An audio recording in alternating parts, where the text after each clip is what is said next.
Baik sahabat keluarga muslim dan pendengar Radio Arisalah FM, kembali lagi di Bincang Sehat. Hari ini kita membahas tentang penyakit kronis dan kita akan langsung tanya kembali dengan Dr. Oktama ya. Kita sudah terhubung dengan beliau.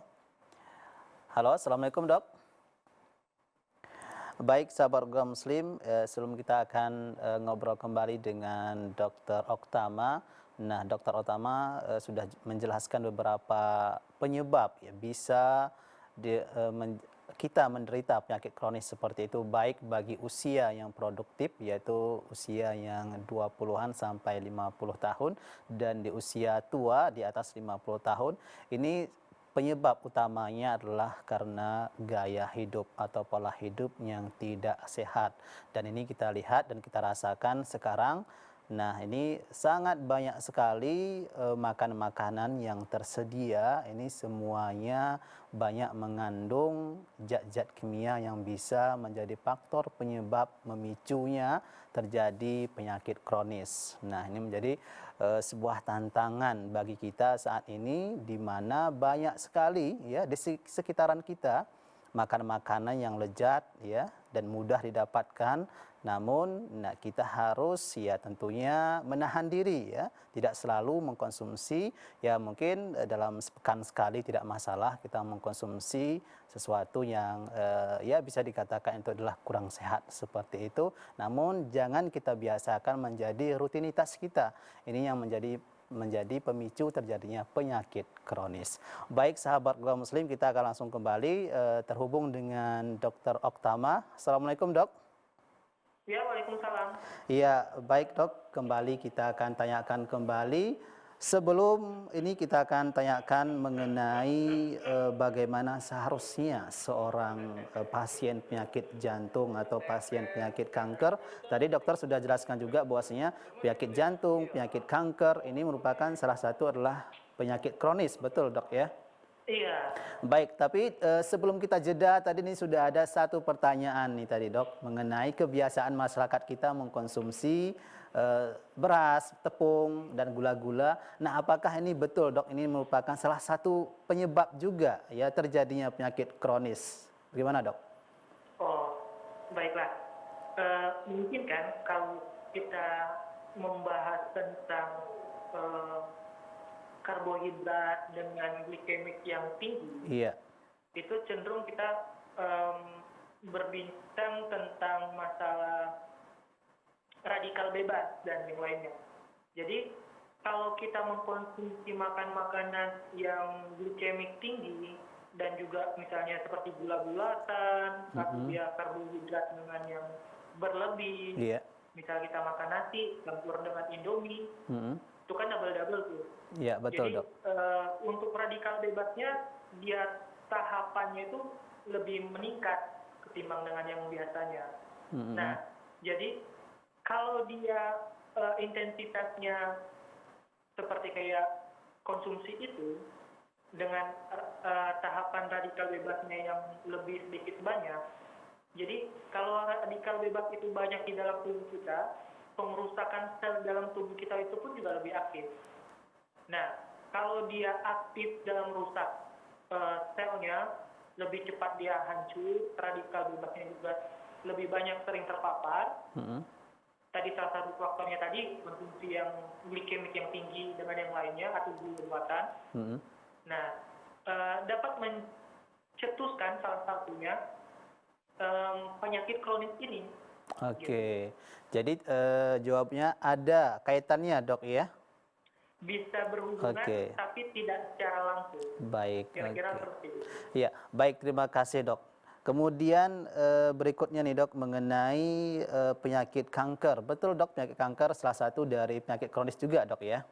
Iya, benar sekali. Oke, baik, sesuai dengan tema kita nih Dok di saat pandemi ini. Nah, bagaimana seharusnya pasien penyakit kanker itu menghadapi situasi COVID-19 ini? Silakan Dok.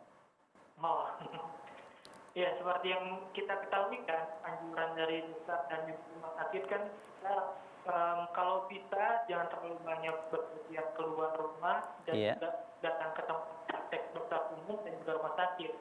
Sedangkan orang-orang yang memiliki riwayat penyakit kronis, dia malah justru cenderung butuh untuk ke rumah sakit gitu. Iya. Nah, inilah dia di rumah. Nah, untuk yang pasien kanker, kalau dia pasien kanker, bisa kita lakukan kalau untuk yang penderitanya itu seperti membatasi secara fisik dengan lingkungan luar, sebenarnya biasanya selama 12 minggu dan menggunakan masker dan berpergian keluar, menjauhi keramaian dan tempat-tempat berkumpul orang banyak, dan juga menjalankan protokol kesehatan lainnya seperti cuci tangan, etika batuk dan lain-lain. Nah, kalau untuk yang penderita kanker itu dia memang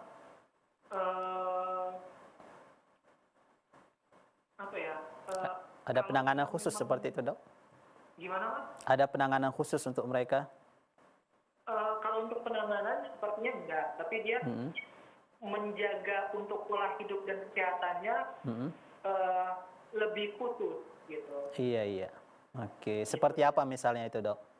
Nah, kalau dia misalnya nih, kalau dia penderita kanker, dia memiliki dengan gejala yang seperti pandemi ini, yang kita takutkan kan dia gejalanya yang bisa muncul lebih berat yang dia terima.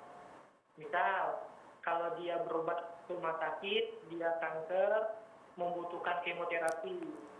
Selain dia efek dari kemoterapi, dia kan dapat melemahkan sistem imun tubuhnya. Jadi lebih cenderung intens terpapar dari kuman-kuman dan virus itu lebih meningkat ketimbang dengan orang-orang biasanya. Nah, itulah yang perlu kebutuhan khusus yang dibutuhkan untuk mereka. Kurang lebihnya seperti itu. Oke. Kalau boleh tahu nih, Dok, kebutuhan khusus seperti ini seperti apa, Dok, ya? Sehingga ya bagi mereka pasien kanker ini ya bisa terselamatkan dari COVID-19 misalnya seperti itu ketika mereka ke rumah sakit seperti itu berobat.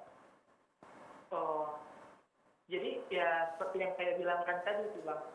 Kalau misalnya nih, kalau dia memang sakitnya sakit kanker, entah dia kanker saluran kemih, prostat, atau dia buli-buli atau kantung kemih, atau dia kanker pencernaan, atau dia payudara, atau breast mame dan lain-lain,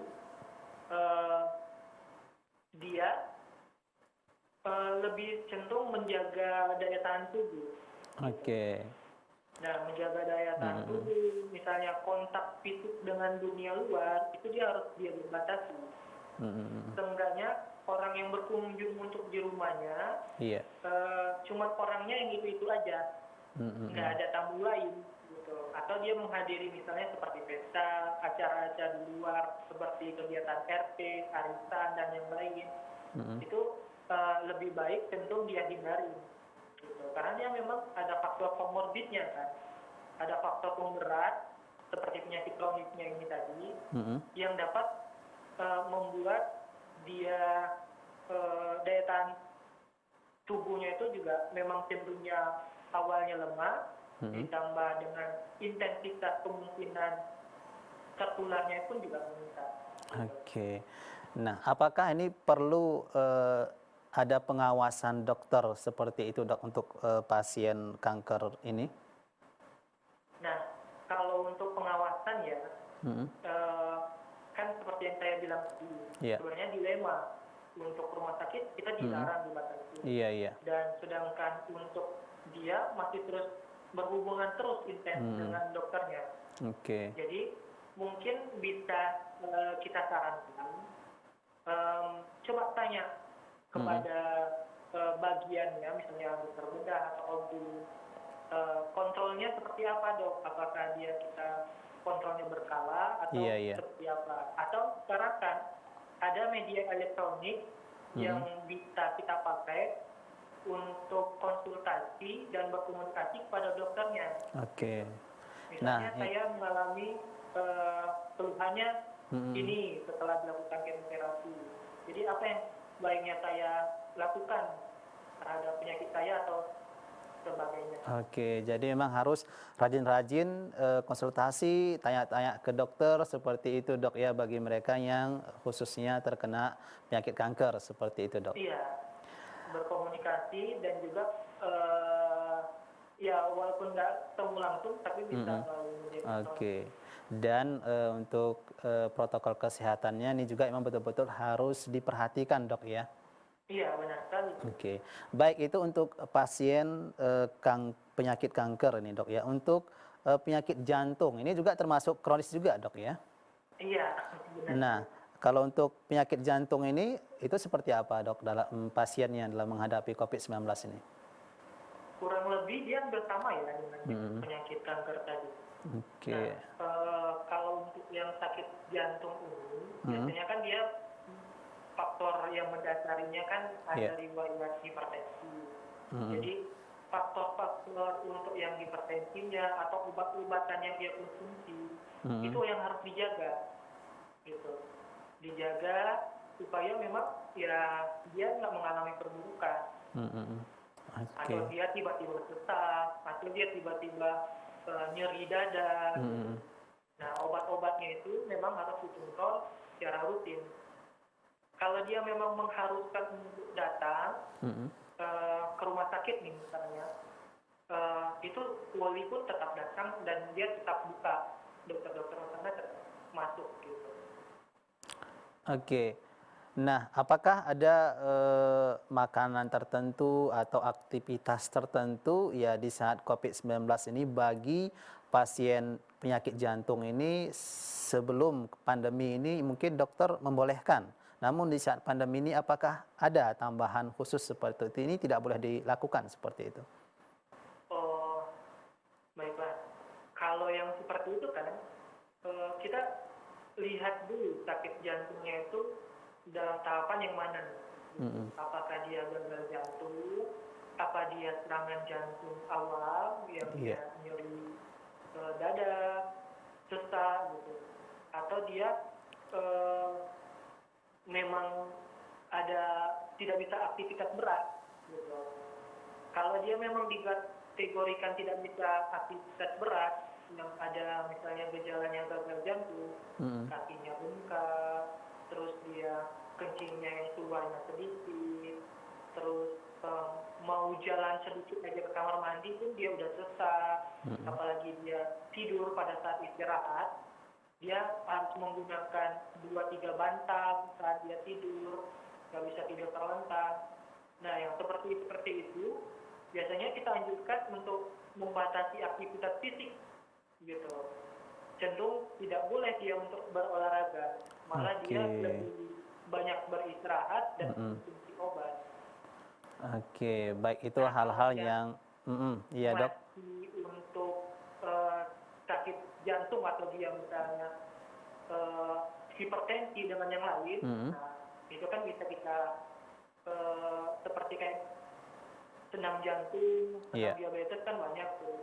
Mungkin bisa kita lakukan senam aerobik atau aktivitas fisik 15-30 menit, mungkin jauh lebih menyehatkan kan, karena dia untuk stresnya pun kalau dia orang nggak ada kegiatan kan juga stresnya kan juga lebih tinggi, lebih meningkat. Oke. Baik, terima kasih banyak dok. Nanti akan kita lanjutkan kembali. Kita akan lanjutkan nanti mengenai pasien penyakit diabetes. Ini juga termasuk salah satu daripada penyakit kronis dok ya. Baik dok, sebelum kita lanjutkan, sahabat Program Muslim yang ada di rumah, kita jeda terlebih dahulu, tetap di Bincang Sehat.